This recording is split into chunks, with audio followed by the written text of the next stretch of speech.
অনুরোধ করছি।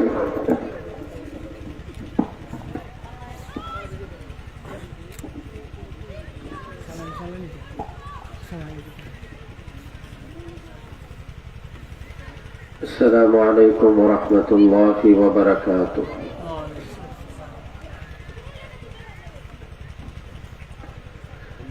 الحمد لله نحمده ونستعينه ونستغفره ونؤمن به ونتوكل عليه ونعوذ بالله من شرور أنفسنا ومن سيئات أعمالنا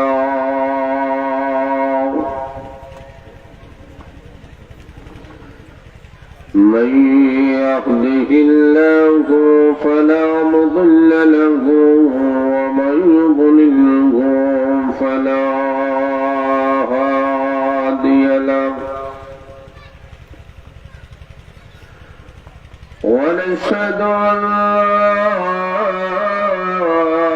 إله إلا الله وحده لا شريك له ونشهد أن سيدنا وسندنا وحبيبنا وشفيعنا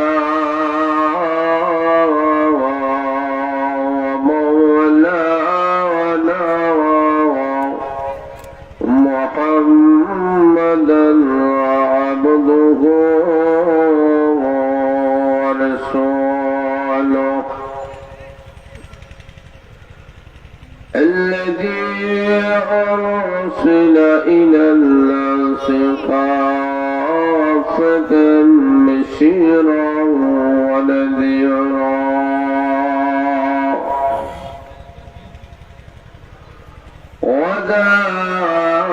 وداعيا إلى الله بإذنه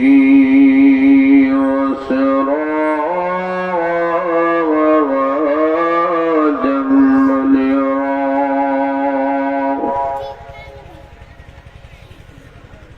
أما بعد فقد قال الله تبارك وتعالى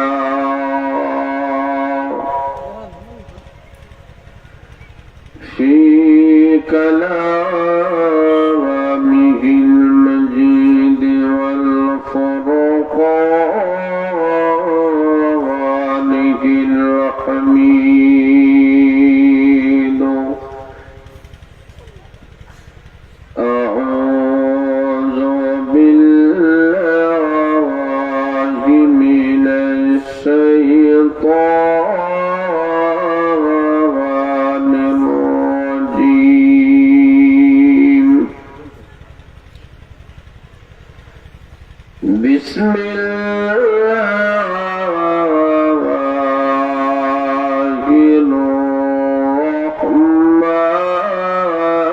الرحمن الرحيم وما خلقت الجن والإنس إلا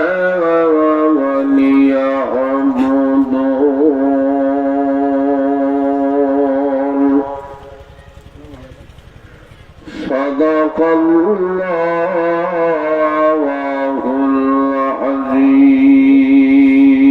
العظيم আমরা সবাই মহব্বতের সাথে আন্তরিকতার সাথে দুরূদ শরীফ পড়ি সাল্লাল্লাহু আলা সাইয়্যিদিনা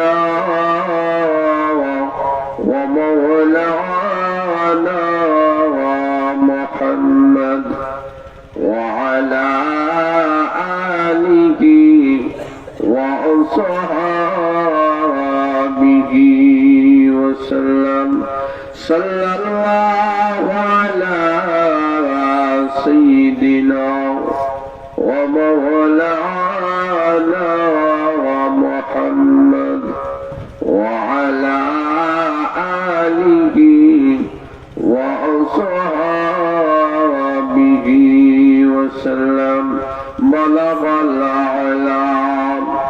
بكماله كشف الدجى بجماله حسنت جميع خصاله صلوا عليه وآله لا إله إلا الله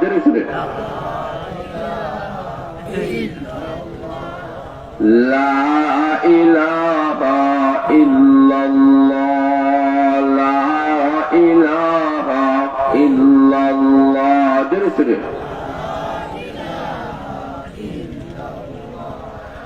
لا إله إلا الله محمد رسول الله صلى الله عليه وسلم ঐতিহ্যবাহী জামিয়া ইসলামিয়া হযরত আয়েশা সিদ্দিকা রাদিয়াল্লাহু তাআলা আনহা মহিলা মাদ্রাসা কর্তৃক আয়োজিত আজকের ঐতিহাসিক ইসলামী মহাসম্মেলনে শ্রদ্ধাভাজন সম্মানিত সভাপতি সাহেব, উপস্থিত উলামায়ে কেরাম, মুরব্বিয়ানে কেরাম, যুব সমাজ ভাইরা, পর্দার অন্তরালের অবস্থানগত আমার অত্যন্ত শ্রদ্ধেয় মা ও বোনেরা, মহান আল্লাহ রাব্বুল আলামিনের কাছে আমরা সবাই অসংখ্য অগণিত আমরা শুকরিয়া আদায় করি, যিনি আপনাদেরকে আমাদেরকে অত্যন্ত দয়া করে মেহেরবানি করে আজকের ঐতিহাসিক ইসলামী মহাসম্মেলনে আসা এবং বসার যে সুযোগটুকু মহান আল্লাহ আমাদেরকে দান করেছেন,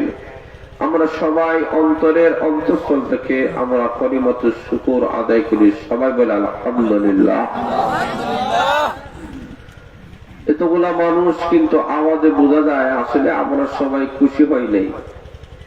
খুশি না বেজা? খুশির আওয়াজটা কি আস্তে আস্তে হয় না জোরে জোরে হয়? একটু বলিষ্ঠ আওয়াজে আকাশ বাতাসকে মুখরিত করে, একসাথে এক সুরে সবাই বলেন আলহামদুলিল্লাহ। আমি আপনাদের সামনে যে আয়াতে কারিমা তেলাওয়াত করেছি, এই আয়াত অত্যধিক গুরুত্বপূর্ণ আয়াত। এই আয়াতের মধ্যে মহান আল্লাহ আমাদেরকে দুনিয়াতে পাঠানো, কেন আল্লাহ সৃষ্টি করেছেন, আমাদেরকে যে মহান আল্লাহ সৃষ্টি করেছেন, মহান আল্লাহর একটা লক্ষ্য উদ্দেশ্য আছে কি নাই? কথা বলেন, আছে কি নাই? আমরা যারা দুনিয়াতে আসলাম, আমাদেরও যারা দরকার কেন আল্লাহ আমাদেরকে পাঠাইয়েছে, এই জিনিসটা যদি আমরা বলে যাই, কেন পাঠানো হলো, কোন কারণে আমরা দুনিয়াতে আসলাম, এই জিনিসটা যারা বলে যায়, আল্লাহ বলে এরা মানুষ নয়, এরা চতুষ্পদ জামদারের চেয়েতেও আরো নিকৃষ্ট। একটু সামান্য একটু বলেন দিবেন। তাহলে আসল ভাইরা, আল্লাহ রাব্বুল আলামিন এই পৃথিবীতে মানুষের মধ্যে দুই শ্রেণী আছে,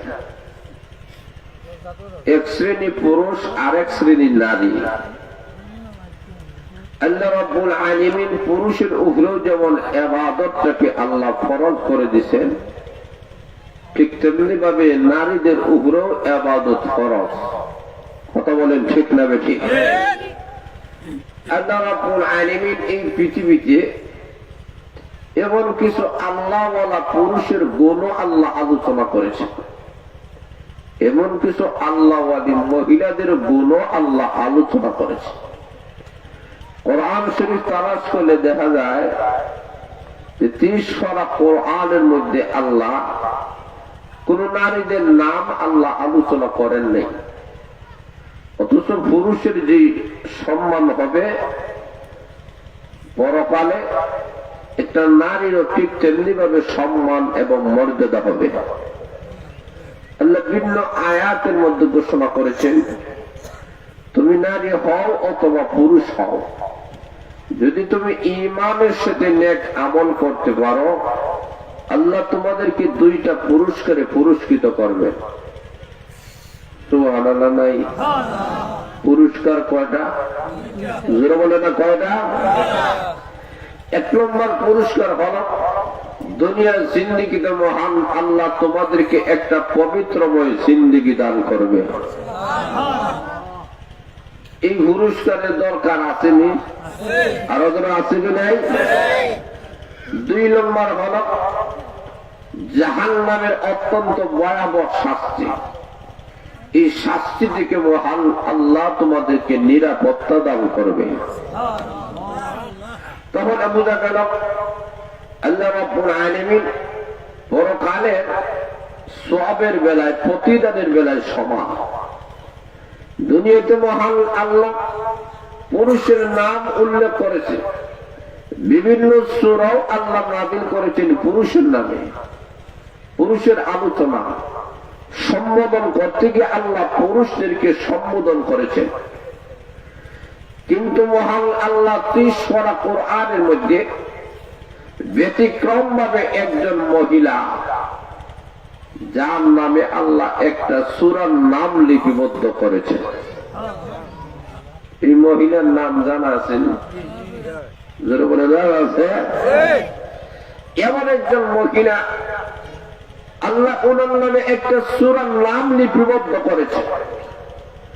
অথচ নবীর যুগের কিছু মহিলারা নবীর কাছে দরখাস্ত করেছে, ইয়া রাসূলুল্লাহ, ইয়া হাবিবাল্লাহ, মহান আল্লাহ শুধু পুরুষের সম্বোধন করেন, পুরুষের নামে সূরা দেন, পুরুষদেরকে আল্লাহ দেখা যায় বিভিন্ন ভাবে ডাকেন।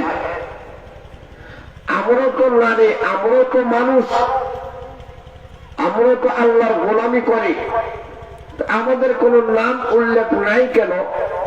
আমাদেরকে আল্লাহ সম্বোধন করেন না কেন? এতে কি আল্লাহর কাছে আমাদের সম্মান মর্যাদা কম নাকি? প্রশ্নের জবাবে আমার মহান আল্লাহ রাব্বুল আলামিন কোরআন শরীফের আয়াত নাযিল করে জানায়া দিলেন, ও নবীর সাহাবিয়ারা, তোমরা শুনে রাখো, তোমাদের নাম, তোমাদেরকে সম্বোধন করে আল্লাহ ডাকেন না কেন? তোমাদেরকে গোপন রাখেন কেন? কারণ তোমাদের সম্মান মর্যাদা বেশি। আসতে বলেন সুবহানাল্লাহ। এখন আমার মহান আল্লাহ রাব্বুল আলামিন এমন একজন মহিলা, যার নামে মহান আল্লাহ একটা সূরার নাম আল্লাহ লিপিবদ্ধ করেছেন। এই মহিলার এতই সম্মান, এতই মর্যাদা কেন বেড়ে গেল? এমন মহিলাদের আলোচনার দরকার আছে কি নাই? আরো জোরে বলেন। এমন একজন মহিলা, যার নামে আমার মহান আল্লাহ কমপ্লিট একটা সূরা মহান আল্লাহ নাযিল করে দিলেন। এত শান, এত মান, এত মর্যাদা কেন এই মহিলার পেয়ে গেল? তার অনেকগুলো কারণ আছে। যেই মহিলার সামনে আল্লাহ সূরা নাযিল করেছেন, এই মহিলার নাম হল মরিয়ম আলাইহিস সালাতু ওয়াস সালাম। যারা বলেন ঠিক না বেঠিক? মরিয়ম আলাইহিস সালাতু ওয়াস সালাম কেমন মহিলা ছিলেন, কেমন উনার বাবা ছিল, কেমন উনার মা ছিল, আমাদেরকে জানতে হবে। আমাদের সমাজের মহিলারা যদি দিনদার হতে হয়, আল্লাহ বলা হতে হয়, তবে যেই বাবার ঔরসের, যে মার গর্ভে দুনিয়াতে আসবে, ওই বাবা এবং মা যদি বলা হয়, তাদের গর্ভ থেকে যেই সন্তান হবে, এমন সন্তান আয়েশা সিদ্দিকা রাদিয়াল্লাহু তাআলার মতো মহিলা হবে। যারা বলেন ঠিক না বেঠিক?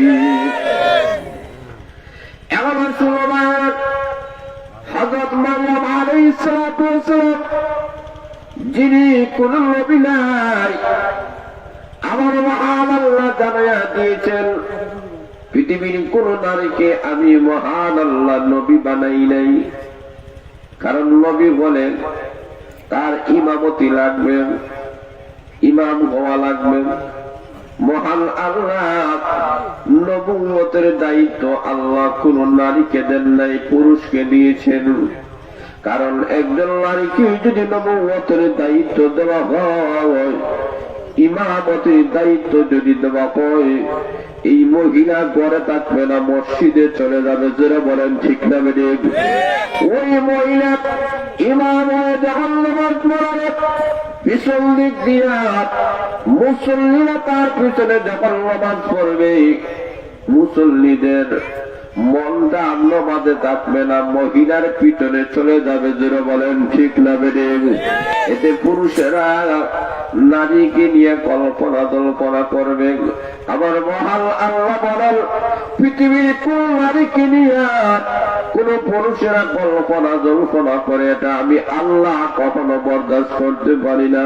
যার কারণে পৃথিবীর কোন নারীকে আমি মহান আল্লাহ নবী রাসূল বানাই না।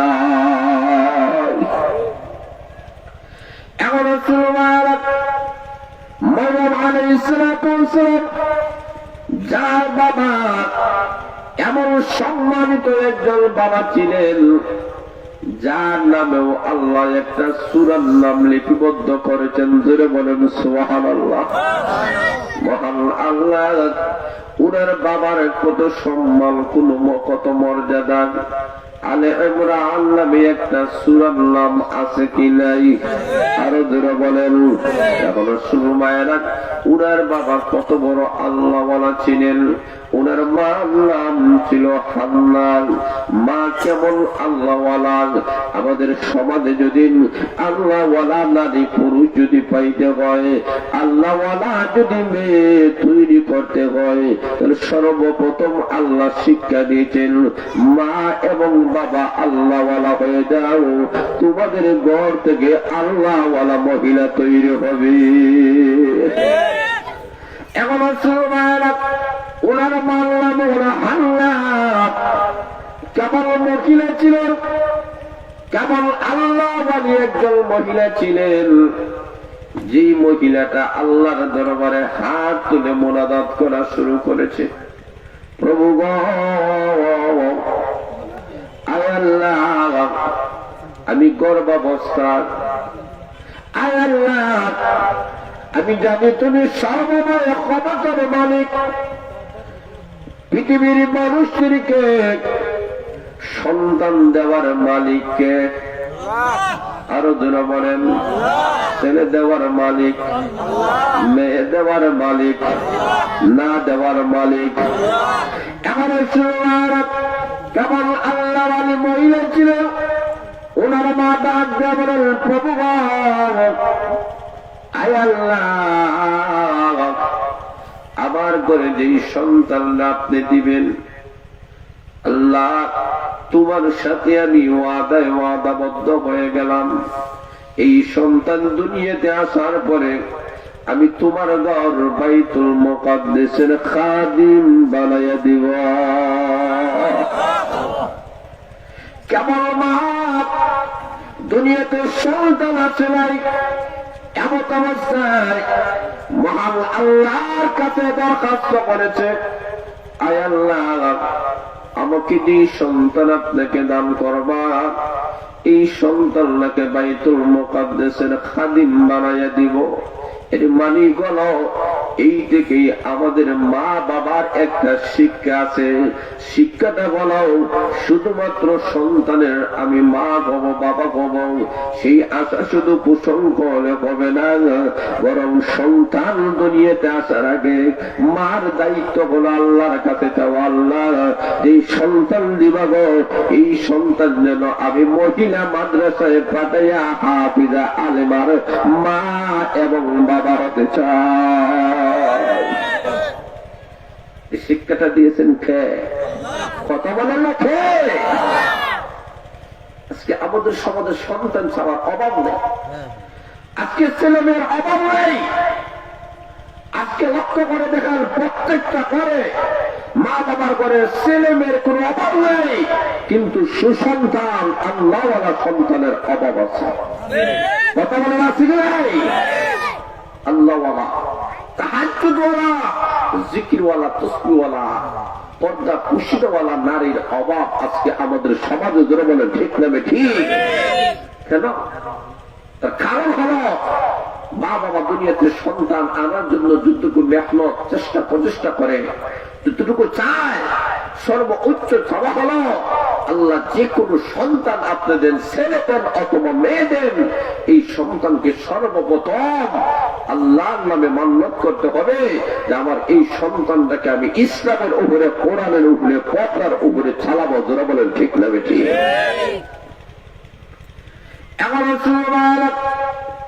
কেমন মহিলা ছিলেন, যেই মহিলা হাত তুলে আল্লাহর কাছে যখন দরখাস্ত করেছে, আমার মহান আল্লাহ কোরআনে তার ভাষাটা আল্লাহ তুলে ধরেছেন। যেই ভাষায়, যেই ভঙ্গিতে আল্লাহর কাছে দোয়া করেছে, আমার মহান আল্লাহ তার কথাটা এমন ভাবে কবুল মঞ্জুর করে নিয়েছেন। আল্লাহ ডাক দিয়ে বলেন, রে আল্লাহ, আমি তোমার ঘরে এমন একটা সন্তান আমি আল্লাহ দান করলাম, এমন একজন সন্তান আমি আল্লাহ তোমাকে দিলাম। এমন সন্তান পৃথিবীর সমস্ত নারী নয়, পুরুষের চেয়েও আমি আল্লাহ তার সম্মান মর্যাদা বাড়াইয়া দিলাম।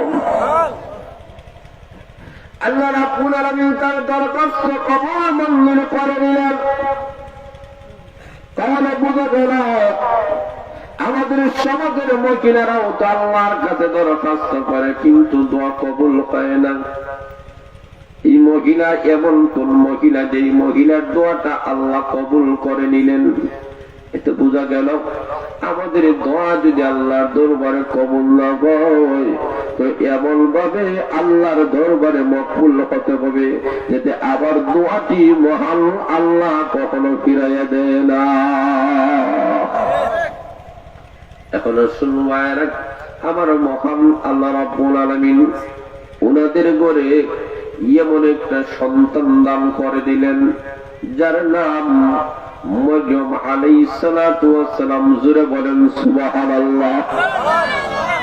আল্লাহ রাব্বুল আলামিন মরিয়ম আলাইহিস সালাতু ওয়াস সালামকে দান করে দিলেন। দুনিয়ার মধ্যে উনি যখন আসলেন, মা, আগে তো এইরকম তথ্য প্রযুক্তির যুগ নাই যে আগ থেকে জানা যাবে ছেলে না মেয়ে।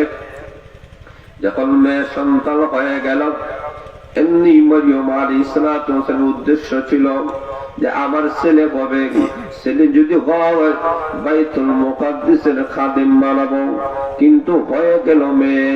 এখন উনি মনটা বেজার নাই, মনটা খুশি, কারণ ছেলে দেওয়ার মালিক আল্লাহ, মেয়ে দেওয়ার মালিক আল্লাহ। জোরে বলেন ঠিক না ঠিক? আমাদের সবার লক্ষ্য করে দেখেন, আমাদের ছেলে সন্তান করে মানুষেরা যে পরিমাণ খুশি হয়, আনন্দিত হয়, মেয়ে করে এই পরিমাণ আনন্দিত হয় না, খুশি হয় না। যারা বলেন ঠিক না ঠিক? অথচ আল্লাহ নবী বলেন, যার ঘরে সর্বপ্রথম মেয়ে জন্মগ্রহণ করেছে, এই ঘরে আল্লাহর পক্ষ থেকে রহমত বরকত নাজিল হতে থাকবে। শুধুমাত্র আল্লাহ নবী বলেন, রে দুনিয়ার বাবারা, তোমরা শুনে নাও, তোমাদের জন্য একটা সুসংবাদ। তোমাদের ঘরে যদি কোনো মেয়ে হয়, এই মেয়েটাকে দিন শিক্ষা দিয়া, আলিমা বানাইয়া, হাফিজা বানাইয়া, ধর্মীয় শিক্ষা দিয়ে তাকে পর্দা পুশিদা মতো চালাইয়া, এই মেয়েটাকে উপযুক্ত কোন দিনদার ছেলের হাতে যদি সমঝাইয়া দিতে পারো, আল্লাহ নবী বলেন ওই বাবাটাকে কিয়ামতের কঠিন ময়দানে মহান আল্লাহ জান্নাতের মেহমান বানাইয়া দিবে।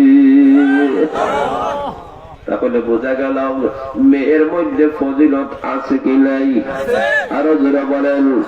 আল্লাহ নবী সাহাবা کرام বলেন, ইয়া রাসূলুল্লাহ, ইয়া হাবিবাল্লাহ, আপনি নবীজি যার দুইটা মেয়ে হবে তারও বেলা কি এমন সুসংবাদ? আল্লাহ নবী বলেন, যার তিনটা হবে বলে, যার অনেকগুলো হবে। আল্লাহ নবী বলেন, হ্যাঁ, কোনো অসুবিধা নাই। জোরে সুরে বলেন সুবহানাল্লাহ। এখন হান্নার ঘরে যখন মরিয়ম আলাইহিস সালাতু ওয়াস সালাম হয়ে গেল, হান্নার মনটা কোনো বেজার নাই, মনটা কোনো, মনের মধ্যে কোনো মলিনতা নাই। এমনি হান্না কুলের সন্তানটাকে দুধ পান করান, যখন উপযুক্ত কিছু বড় হয়ে গেছে, মান্যত অনুযায়ী ওই ছোট বাচ্চাটাকে নিয়ে বাইতুল মুকাদ্দাসে চলে গেছে। ওনাকে বলে, যাও, তোমাকে আমি মান্যত করেছিলাম আল্লাহর নামে, আল্লাহর ঘরের তোমাকে খাদিমা বানাবো। তুমি যেহেতু মেয়ে হয়েছো, এই কারণে তুমি খাদেমা, সেবিকা। যারা বলেন ঠিক না বেঠিক? ওকে বাবা বলো, এখনো সুমাইয়া একটা মহিলা বাইতুল মুকাদ্দাসের খাদেমা, সেবিকা হবে।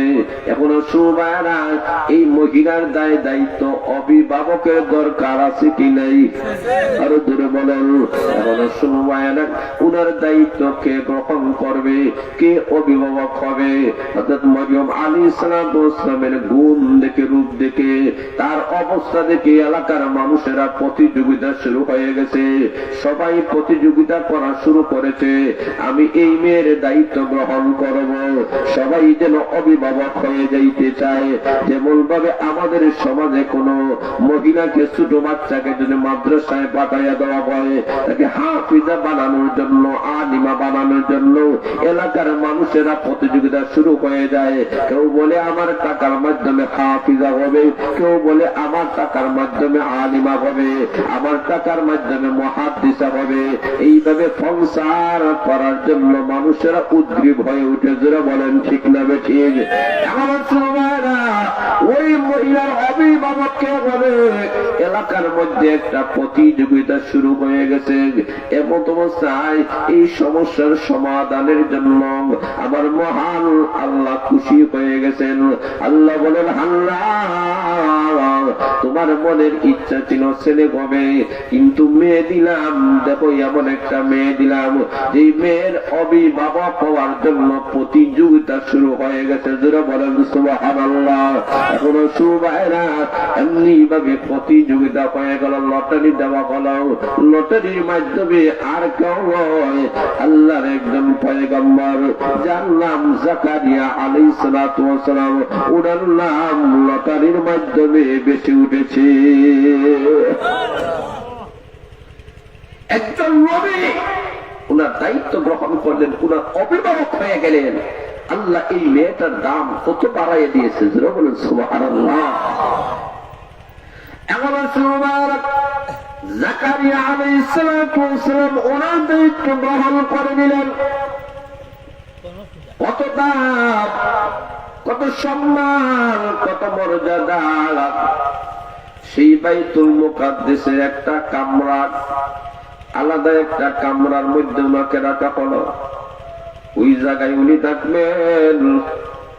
মরিয়ম আলাইহিস সালাতু ওয়াস সালাম আল্লাহ দরবারে কান্নাকাটি করে, নামাজ পড়ে, জিকির আজকার করে, তাসবিহ তাহলিল করে, পর্দা পুশিদা মতো চলে। মানুষেরা নামাজে আসে কিন্তু কেউ তাকে দেখে না। এমন ভাবে রুকু সিজদা করে। আমার মহান আল্লাহ কোরআনের আয়াতের মাধ্যমে আল্লাহ জানাইয়া দিয়েছেন, ও মরিয়ম, তুমি রুকুকারীদের সাথে রুকু করো, সিজদা করো। তোমার রুকুর বড় দাম, তোমার সিজদার বড় দাম, তোমার ইবাদতের বড় দাম। মরিয়ম আলাইহিস সালাতু ওয়াস সালাম আল্লাহ রাব্বুল আলামিনের জন্য এমন ভাবে ইবাদত করতেন, এমন ভাবে আল্লাহ দরবারে কান্নাকাটি করতেন। মরিয়মের মাকে মহান আল্লাহ জানাইয়া দিয়েছেন, ও মরিয়মের মা, তোমার সন্তানকে আমি মহান আল্লাহ কবুল মঞ্জুর করে নিয়েছি। এমন ভাবে মরিয়ম আলাইহিস সালাতু ওয়াস সালাম আল্লাহর গোলামি করে। ওই দিক দিয়া জাকারিয়া আলাইহিস সালাতু ওয়াস সালাম ওনার দায়িত্ব। উনি একদিন এক জায়গায় চলে গেলেন, আসতে গিয়া লেক হয়ে গেল। মনে মনে ভাবেন, আহারে, আমার দায়িত্বে না মরিয়ম। জাকারিয়া আলাইহিস সালাতু ওয়াস সালাম চিন্তা করতেছেন সে কিভাবে খাইবে, কিভাবে পানাহার করবে। টেনশনের মধ্যে পড়ে গেলেন। উনি কয়েকদিন পর আসিয়া দেখেন মরিয়ম আলাইহিস সালাতু ওয়াস সালামের ঘরের মধ্যে এমন কিছু বেমৌসুমি ফল পাওয়া যায়, এমন কিছু ফল যেটা বাহ্যিক ভাবে দেখা যায় দুনিয়ার ফল, কিন্তু এই ফলের রং রূপ অন্যরকম। এমনি জাকারিয়া আলাইহিস সালাতু ওয়াস সালাম বলেন, মারিয়াম, এমন ফল তোমার সামনে কে দিয়ে যায়? আমার মনে হয় এটা দুনিয়ার কোন ফল নয়। মারিয়াম আলাইহিস সালাতু ওয়াস সালাম বলেন, এটা আমার মহান আল্লাহর পক্ষ থেকে আমার কাছে পৌঁছায় দেওয়া হয়। মারিয়াম আলাইহিস সালাতু ওয়াস সালামের কাছে এইভাবে সিজন ছাড়া যখন ফল চলে আসে, কেমন মহিলা! আজকে আমরা নামাজ পড়ি, তেলাওয়াত করি, জিকির আজকার করি, কিন্তু আমাদের অভাব অনটন দূর হয় না। জোরে বলেন ঠিক না বেঠিক? কিন্তু উনি তো মারিয়াম আলাইহিস সালাতু ওয়াস সালাম তো একজন মহিলা ছিলেন যার কোনো উসিলা ছিল না, যার কেউ ছিল না। সে শুধুমাত্র আল্লাহর জন্য ইবাদত বন্দি করার জন্য মহান আল্লাহ তাকে এমন ভাবে ভালোবেসেছেন, মহব্বত করেছেন। দুনিয়ার কোন ফসলের, দুনিয়ার কোন খাবারের প্রয়োজন হয় নাই, মহান আল্লাহর পক্ষ থেকে তার কাছে খাবার পৌঁছে দেওয়া হয়েছে। এখন দেখেন আমাদের সমাজের মহিলা, আর মারিয়াম আলাইহিস সালাতু ওয়াস সালাম তো একজন মহিলা ছিলেন। তাহলে আমাদের সমাজের মহিলারা যদি এমন আল্লাহওয়ালা দিনদার হয়, তাহলে মহান আল্লাহর পক্ষ থেকে সেই ঘরের অভাব অনটন দূর করে দিবেন। কথা বলেন ঠিক না বেঠিক? আরো যারা বলেন।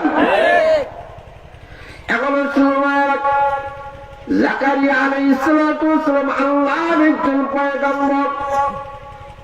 মারিয়াম আলাইহিস সালাতু ওয়াস সালামের বেমৌসুমি ফল দেখে উনার অন্তরের মধ্যে চলে আসলো একটা আশা সঞ্চার হলো। আল্লাহর দরবারে হাত তুলে মুনাজাত করা শুরু করেছেন। আমি না তোমার পয়গম্বর, তোমার একজন নবী। ও খোদা, আমিও বৃদ্ধ হয়ে গেছে, আমার স্ত্রীও বৃদ্ধা বন্দা, ছেলে কয় না, মেয়ে কয় না। আয় আল্লাহ, তুমি সর্বময় ক্ষমতার মালিক। একজন মহিলা হয়ে আল্লাহ তোমার গোলামি করার কারণে তারপরে যদি বেমৌসুমে ফল দিতে পারো, প্রভু আমার একটা দরখাস্ত আপনার কাছে। আমি জানি আমার ছেলেও করবে না, মেয়েও করবে না, এমন ক্ষমতা আমার মধ্যে নাই, আমার স্ত্রীর মধ্যে নাই, কিন্তু তুমি মহান আল্লাহ চাইলে পারো। জোরে বলেন ঠিক না বেঠিক? মেহেরবানি করে আল্লাহ আমাদের করে এমন একটা সন্তান দান করো, পরবর্তীতে যে এই দায়িত্বগুলা, শরীয়তের দায়িত্বগুলা পালন করবে। আয় আল্লাহ, আমাদের ঘরে তুমি একটা নেক সন্তান দান করো। জাকারিয়া আলাইহিস সালাতু ওয়াস সালাম আল্লাহর কাছে যখন দরখাস্ত করেছেন, আমার মহান আল্লাহ বলেন, জাকারিয়া, আমি মহান আল্লাহ তোমার দরখাস্ত কবুল মঞ্জুর করে নিলাম। দেখেন, লক্ষ্য করে একজন নবী, একজন মহিলা অবস্থা দেখে তার অন্তরে একটা আশা সঞ্চার হয়েছে যে বেমৌসুমে যদি ফল দিতে পারো, একজন মহিলাকে খাওয়াইতে পারো, তাহলে আল্লাহ তুমি তো সর্বময় ক্ষমতার মালিক, তুমি আমাকে একটা সন্তানের বাবা বানাও। তোমার কাছে আল্লাহ দরখাস্ত। আল্লাহ বলেন, জাকারিয়া নবী, তুমি আমার আল্লাহর কাছে নির্জনে গোপনে যে দরখাস্তটা করেছো, পৃথিবীর কেউ জানে নাই, কেউ দেখে নাই, কেউ সাক্ষী নাই। আমি আল্লাহর কাছে দরখাস্ত করেছো, তোমার কাকুতি মিনতি, তোমার সুর কেউ বুঝে নাই, আমি আল্লাহ বুঝেছি। আমি আল্লাহ তোমার দরখাস্ত কবুল মঞ্জুর করে নিয়েছি। আল্লাহ রাব্বুল আলামিন জানায়া দিলেন, জাকারিয়া আলাইহিস সালাতু ওয়াস সালাম নামাজের মধ্যে অবস্থায় আমার মহান আল্লাহ জানিয়ে দিলেন, ও জাকারিয়া, তোমার ঘরে আমি মহান আল্লাহ একজন সন্তান আমি আল্লাহ দান করব রে। যে সন্তানটা ঈসা আলাইহিস সালাতু ওয়াস সালামের সহযোগী হবে, এমন একজন সন্তান আমি আল্লাহ তোমাকে দিব। যে সন্তান দুনিয়া বিমুখ হবে, দুনিয়ার ভালোবাসা মহাব্বত তার অন্তরে থাকবে না, এমন একটা সন্তান আমি আল্লাহ দিব। আল্লাহ যখন সুসংবাদ দিয়েছেন আর ডাক দিয়া বলেন, এই সন্তানের নাম আমি মহান আল্লাহ রেখে দিলাম, সন্তানের নাম হবে ইয়াহইয়া। জোরে বলেন সুবহানাল্লাহ। রে জাকারিয়া, পৃথিবীর সৃষ্টি লগ্ন থেকে নিয়া এই পর্যন্ত এমন নাম পৃথিবীর কোন বাবা, পৃথিবীর কোন মা রাখে নাই।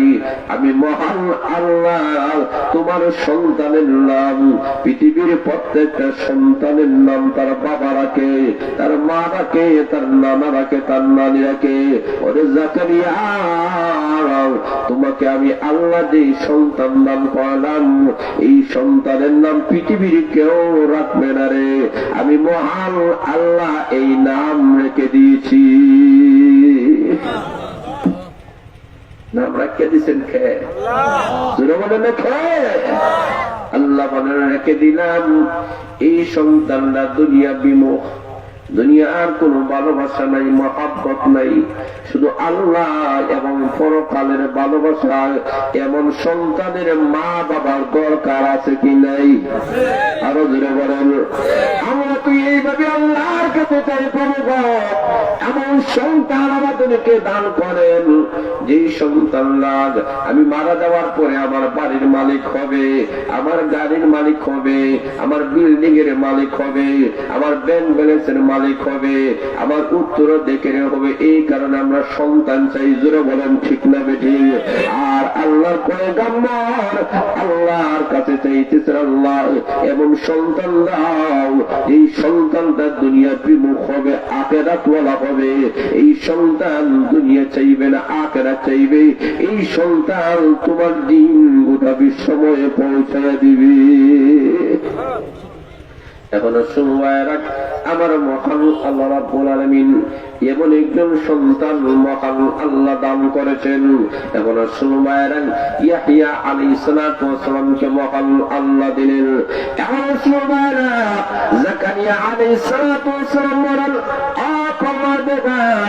এই সন্তানটা যে পাবে, আগে দোয়া করেছিলেন সন্তান পাওয়ার জন্য, এখন কিন্তু টেনশনে পড়ে গেছেন।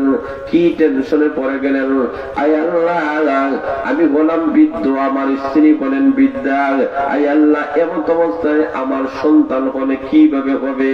টেনশনে পড়ে গেলেন। আগে চান দোয়া, এখন আল্লাহ দেবে, এখন টেনশনে পড়ে গেছে। আমার মহান আল্লাহর কাছে বলেন, প্রভু গো, এই সন্তান যে হবে, আল্লাহ কোন আলামত বর্ণনা করে দেন। আবার মহান আল্লাহ বলেন, ও জাকারিয়া, আমি আল্লাহ তোমাকে একটা আলামত দিব। এই সন্তান যখন দুনিয়াতে আসবে, এই সন্তানটা যখন তোমার স্ত্রী পর্বে আসবে, আমি মহান আল্লাহ একটা আলামত দিলাম। সেই আলামত হলো তোমার কণ্ঠ আমি আল্লাহ বন্ধ করে দিব। তখন তুমি মানুষের সাথে ইশারার মাধ্যমে কথা বলবে, 3 দিন পর্যন্ত কথা বলতে পারবে না। এই অবস্থা, এই আলামত যখন তোমার মধ্যে আসবে, তখনই তুমি বুঝবা তোমার স্ত্রী গর্ভবতী হয়ে গেছে। এখন সময় কণ্ঠ দেওয়ার মালিককে, কথা বলেন না খে, বন্ধ করার মালিক আরো জোরে বলেন খে, আল্লাহ বলেন। ওয়ালিসানা শাফাতাইন,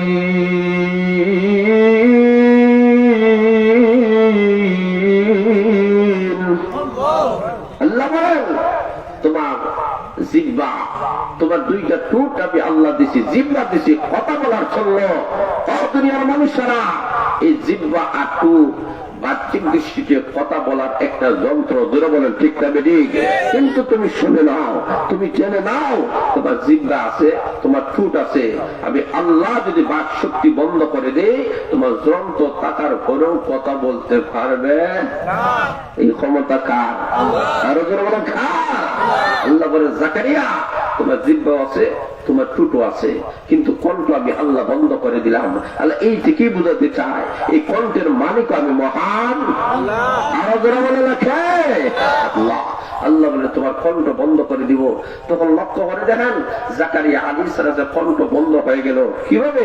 জাকারিয়া আলাইহিস সালাম মানুষের সাথে যখন কথা বলে কণ্ঠ নাই, ইশারার মাধ্যমে কথা বলে, কিন্তু সেই জাকারিয়া আলাইহিস সালাম যখন সুবহানাল্লাহ বলে আল্লাহ তার কণ্ঠ দিয়ে দেয়। আলহামদুলিল্লাহ যখন বলে আল্লাহ তার কণ্ঠ দিয়ে দেয়। এর মানে হলো জাকারিয়া আলাইহিস সালাম যতক্ষণ পর্যন্ত আল্লাহর জিকির করে, আল্লাহর সাথে কথা বলে, তার কণ্ঠ বন্ধ থাকে না। বান্দার সাথে যখন কথা বলে তার কণ্ঠ বন্ধ করে দেয়। এমন ক্ষমতার মালিক আল্লাহ। আরো যারা বলে রাখে এমন সময় জাকারিয়া আলাইহিস সালামের কণ্ঠ বন্ধ হয়ে গেল। 3 দিন পর্যন্ত ইশারার মাধ্যমে কথা বলেন, ইশারার মাধ্যমে বুঝান। উনি বুঝতে পেরেছেন আবার আমি সন্তানের বাবা হয়ে যাব। আল্লাহ যে সুসংবাদ দিয়েছেন এই সুসংবাদের মালিক এখন হয়ে যাব।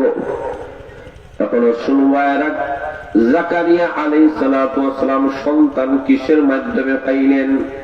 মরিয়ম আলাইহিস সালামের উসিলার মাধ্যমে। জোরে বলেন ঠিক না বেঠিক? এমন একজন মহিলা, যে মহিলার সম্মান বেশি, মর্যাদা বেশি। আবার মহান আল্লাহ এই মহিলাটাকে বলেছেন পৃথিবীর সমস্ত মহিলাদের চাইতে শ্রেষ্ঠ, সম্মান এবং মর্যাদা দিয়েছেন। এর অনেক ব্যাখ্যা উল্লেখ করা হয়েছে। এর মধ্যে একটা ব্যাখ্যা হলো যে যুগে মরিয়ম আলাইহিস সালাম এসেছিলেন ওই যুগের সমস্ত নারীদের চাইতে আল্লাহ তার শ্রেষ্ঠত্ব দান করেছেন। এখন সময় ঘরের ভিতরে আল্লাহওয়ালি মহিলার মাধ্যমে এমন একটা জিনিস আমি আল্লাহ তৈরি করতে চাই। কি তৈরি করতে চান? আমার মহান আল্লাহ বলেন ও জিবরাইল যাও, মানুষের সুরত ধারণ করে আমার মরিয়মের কাছে দাও।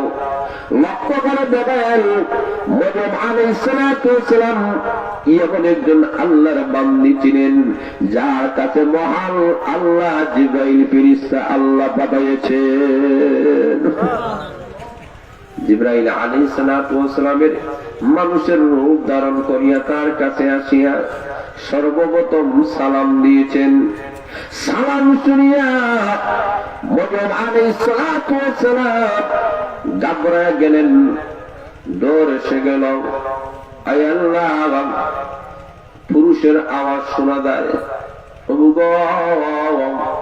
আমি তো জিন্দেগিতে কোনোদিন গুনাহ করি নাই, নাফরমানির কাম করি নাই।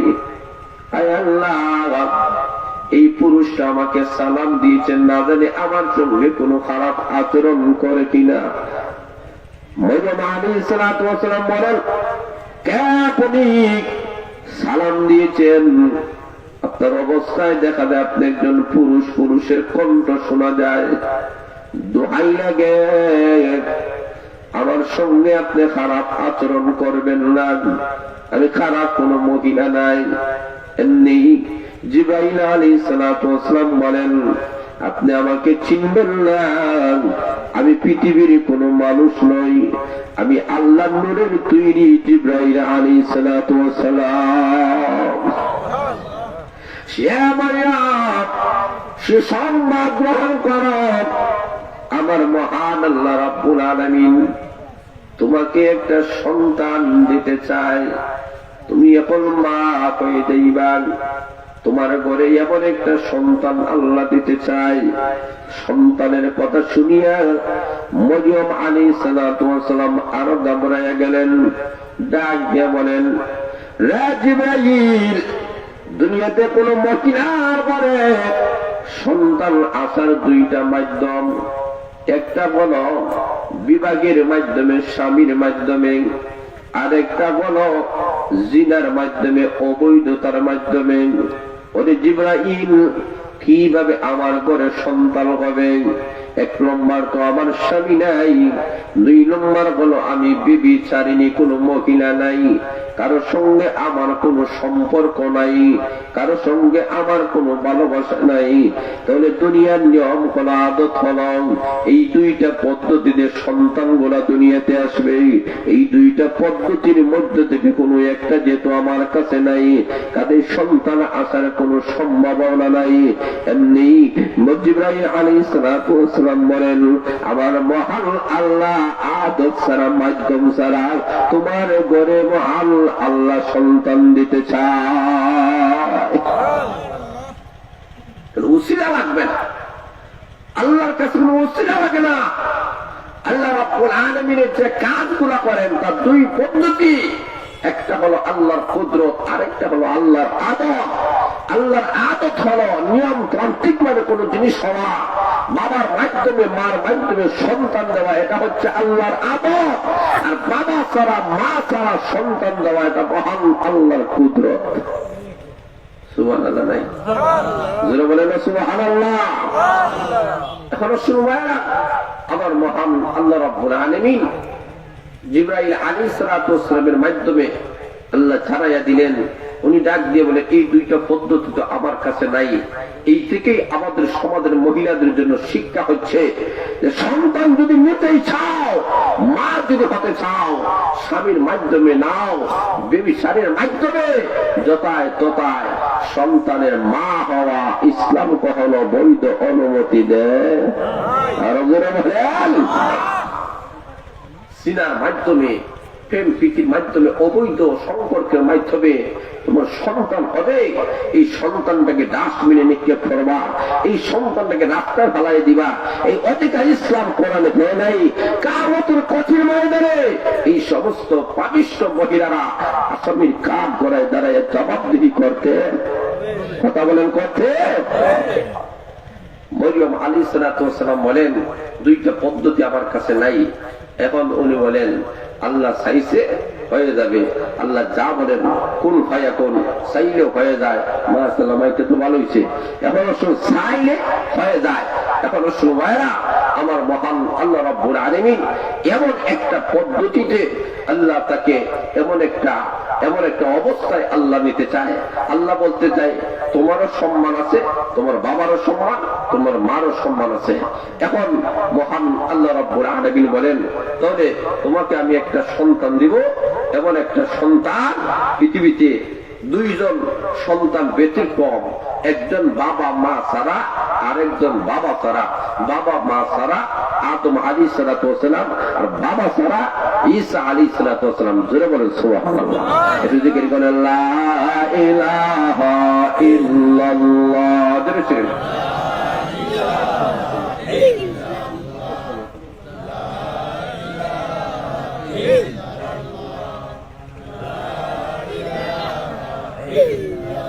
জোরে জোরে, লা ইলাহা ইল্লাল্লাহ, লা ইলাহা ইল্লাল্লাহ।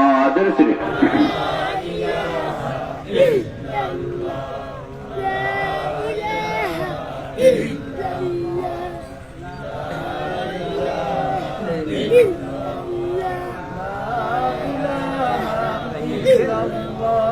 লা ইলাহা ইল্লাল্লাহ। জোরে জোরে,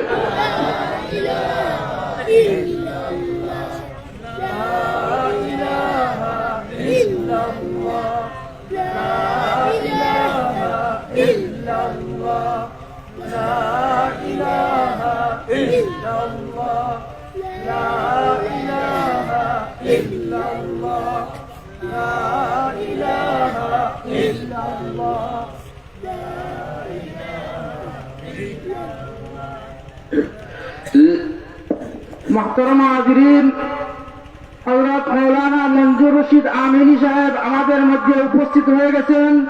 হযরতের বয়ানের পরপরেই ইনশাআল্লাহ বয়ান পেশ করবেন। আপনারা যে যেখানে ঘোরাফেরা করতেছেন তাড়াতাড়ি সামিয়ানার নিচে চলে আসুন। মাশাআল্লাহ, আলহামদুলিল্লাহ। এখন আসুন মহান আল্লাহ রাব্বুল আলামিন মরিয়ম আলাইহিস সালাতু ওয়াস সালামকে কিভাবে আল্লাহ সন্তান দান করলেন। জিবরাইল আলাইহিস সালাতু ওয়াস সালাম মরিয়ম আলাইহিস সালাতু ওয়াস সালামের কেউ বলেন মুখ খুলে একটু ফু দিছেন, কেউ বলেন শরীরে ফু দিছেন। দিতে দেরি হয়েছে। মরিয়ম আলাইহিস সালাতু ওয়াস সালাম গর্ভবতী হতে একটা সেকেন্ডও দেরি হয় নাই। আচ্ছা, সুবহানাল্লাহ বলে গুণ হই না, জোরে বলেন সুবহানাল্লাহ।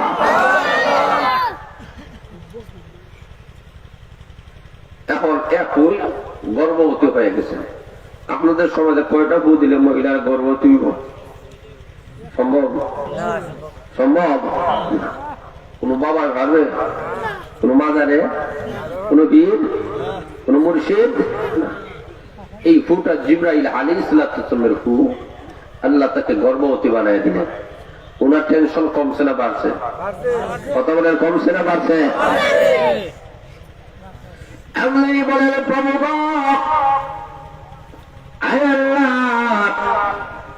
নির্জন স্থানে বসিয়া তোমার গোলামি করি।